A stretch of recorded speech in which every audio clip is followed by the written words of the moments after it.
America has a strategic choice to make. Give Ukraine the sword or keep Russia at bay. And that's a difficult choice right now. And this all came about because this meeting that the president was supposed to have with the president of Russia. Okay, so and the war in Ukraine has reached a critical turning point, and the U.S. stands at the crossroad of a strategic and restraint. What does that mean? Well, does America arm Ukraine with a sword? A powerful offensive weapons like the Tomahawk, giving Kyiv the reach to strike back deep into Russian territory? Or does Washington keep Russia at bay, holding the line, prioritizing stability, and avoiding the kind of escalation that could pull NATO into a direct conflict? And after all, right now, Russia is poking at NATO in various ways. Take a look at my videos on that. They've been splitting cables. They've been flying drones all over NATO. So behind the scene, this is not just a military debate. It's a geopolitical tug of war. The Pentagon, the White House, and allies across Europe are all waiting the same question. What really matters most to Washington? Supporting Ukraine demands to the fullest, or preventing a wider confrontation in Moscow? That's the question that needs to be dealt with, and urgently, because if you don't deal with it, then what's going to happen? You might find yourself in a situation where essentially we have being let loose. We are in the midst, frankly, of World War III. Could it happen? Well, I don't know. But the possibility is always there. The possibility that at some point is going to do something that they're not supposed to be doing, and before you know it, we have a conflict on our hands.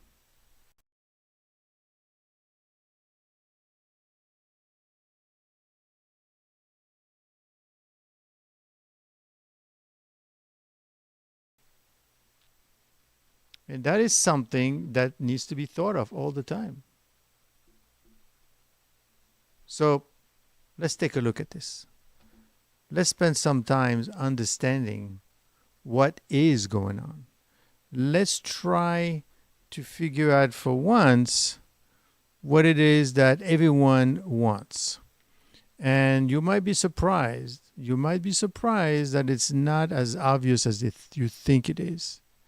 Don't forget, these people are playing three-dimensional chess. That's what they're doing. Is Washington going to keep Russia at bay? Are they going to hold the line, prioritizing stability? That is what we need to find out. So let's dive into it. Let's understand what's really happening here to see if where we stand. Well, first of all, it started with the summit, right?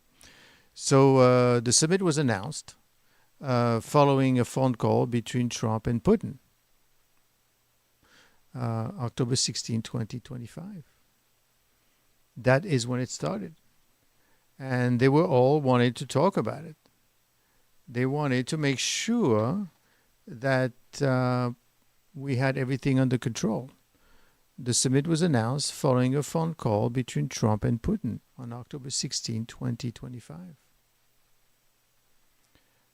in which they indicated that they would meet within 2 weeks, also in Budapest. The primary stated objective of the meeting was to attempt to bring the war in Ukraine to an end. According to a summary, the goal of the summit was to bring this rigorous war to an end. Well, you have to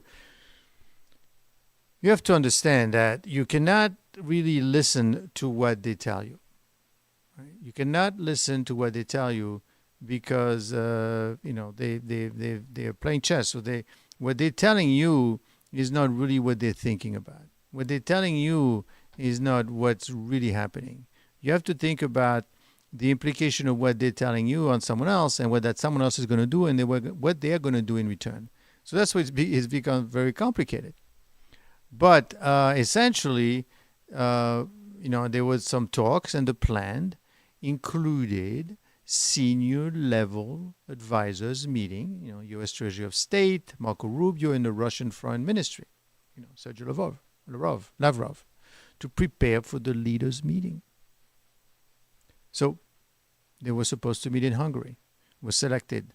Now keep in mind that there may be issue with Putin traveling to Hungary because of his status as the international court has made him an outlaw technically. So, but anyway, that was the idea. And the Hungarian Prime Minister welcomed the summit and flagged Hungary as the only place in Europe for such a meeting. So far, so good. And some of the things expected to be on the agenda, ceasefire or freeze of hostilities along front lines, and reports indicated that Trump had proposed stopping where the lines currently were. So that's a big topic right now. Right now, they're basically saying that, maybe we should stop where we are. Well, maybe let's just freeze the border. Let's stop the border right now. And that was the idea. But possibly a territorial issue. Russian was insisting on previous agreed terms from the earlier Alaska meeting, which reportedly including Russia's demand over Ukraine's territory. They wanted more than that. They wanted the Donbass region. Use of frozen Russian assets for Ukraine's benefit and economic investment cooperation as part of the bigger contest for bargaining. That was the idea. What happened? Well, what happened is the meeting was announced. No date has been firmly set. The summit was said to be within 2 weeks, but logistical, legal, and diplomatic obstacles emerged. Russia, via Lavrov, rejected a freeze of hostilities or a ceasefire strong along the current lines unless its demands were met. So somehow something happened and they kind of hardened their position. Now remember, the U.S. is playing a fine line. They need, on one hand, like I said, they need to make sure that Russia is kept at bay. But at the same time, they want to make sure Ukraine is strong enough. But if you make it too strong, then you will upset Russia. What do you want to do? It's a very fine line. Because at the end of the day, Russia does not want to lose anything. So the European allies of Ukraine expressed concern. They oppose any peace deal that would force Ukraine to give up territory or accept unacceptable terms. That resistance added diplomatic friction to the proposed summit. They say, well, go ahead and meet, but don't give up anything. But again, we're back to the table otherwise. It's not going to work. Ultimately, the White House announced that there was no plan for President Trump to meet with President Putin in the immediate future. So in short, the meeting in Budapest was meant to be a high-level push to negotiate an end, or at least a major turn in the Ukraine war, but disagreements in terms, especially concerning the ceasefire and territorial question Russia demands. So, but we all knew this already. What happened here? Right? What caused them not to meet?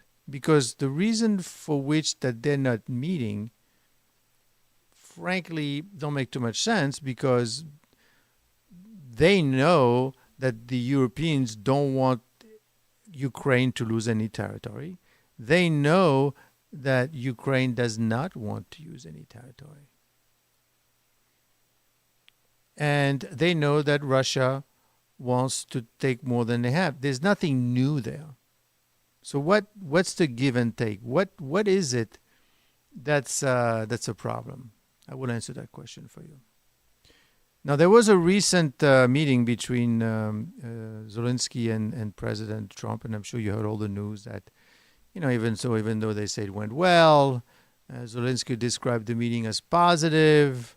One clear outcome was progress toward acquiring 25 of the Patriot air defense system for Ukraine. Aha! Now we're hitting the heart of the matter. What's happening is that they are after the weapons. Zelensky wants the weapons. Because once he has the weapons, then it's a game changer. And I will tell you which weapons he's after. Now, of course, Trump knows that as well. And he knows that if he gives Zelensky the Tomahawk, that's going to allow him to reach within Russia. That's a game changer right there.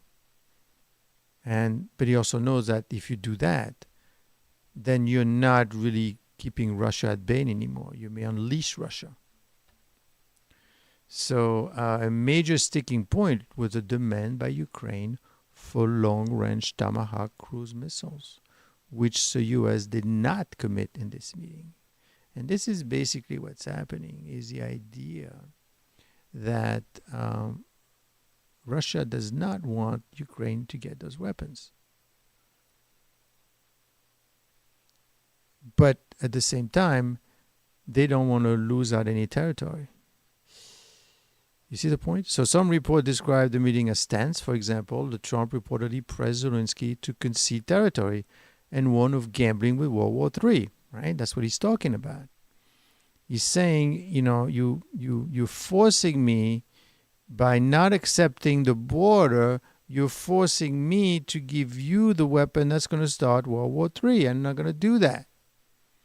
I just want to test Putin, but I don't really want to test Putin, if you know what I mean. So Ukrainian disappointment emerged while progress was made. Key military support expectations weren't met, which would affect morale and strategic posture. So what is the strategic implication here? Well, the acquisition of Patriot systems strengthened Ukraine defense capability. I'll show you, basically the Patriot system is like $1 billion a piece. That you're seeing right now, a Tomahawk. The absence of a commitment of Tomahawk signal that the U.S. is still cautious about escalation. You give the Tomahawk, Zelensky is going to use them. And about how far its military support will go. The tone of the meeting may reflect a shift or recalibration in U.S. policy under Trump. While supportive, he appears more openly interested in negotiating a settlement or freeze of the war rather than an unlimited support for the Ukraine full territorial recovery. That's basically what's happening right now, right? He's basically trying to hedge himself by shaking the idea of the Tomahawk, be careful, I have it, I'm going to use it. But knowing full well that if he actually uses it, then all bets are off. So the bottom line is the meeting was mixed, and it was not a breakthrough in ending the war, but also not a breakthrough in relation. What do you think if you're Zelensky? What are you doing? You don't want to give up any territory. What you want the Tomahawk. You want the power. You want to be able to reach far inside Russia. You want to bring the Europeans in. You want to bring the America in there. You want to, let's have it all. Let's have a fight. I'm already in a fight anyway. So why not continue that fight? Right? That's the issue here, right? That's the issue that's facing the Ukrainian.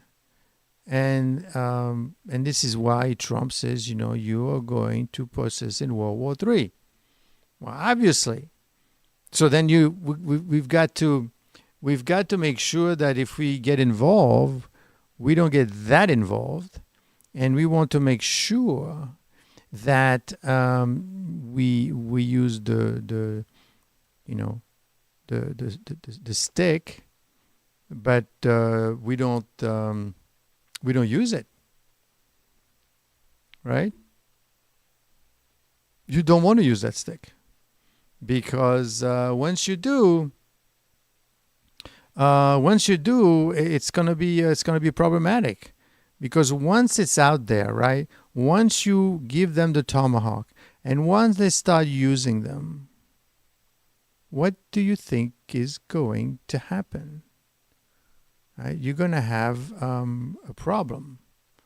You're gonna have a huge problem, and the problem that you're going to have is you're not going to be able to control the situation. And that's a dilemma that they are facing right now.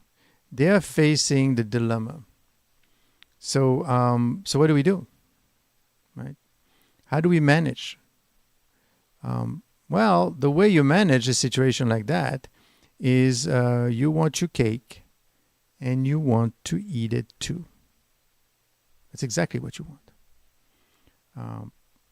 Now, how far longer can you keep it up? That's the question. So, what else is going on? Well, what else is going on is, you should know that Trump, for example, told Zelensky after the meeting, you are gambling with millions of lives. You're gambling with World War III.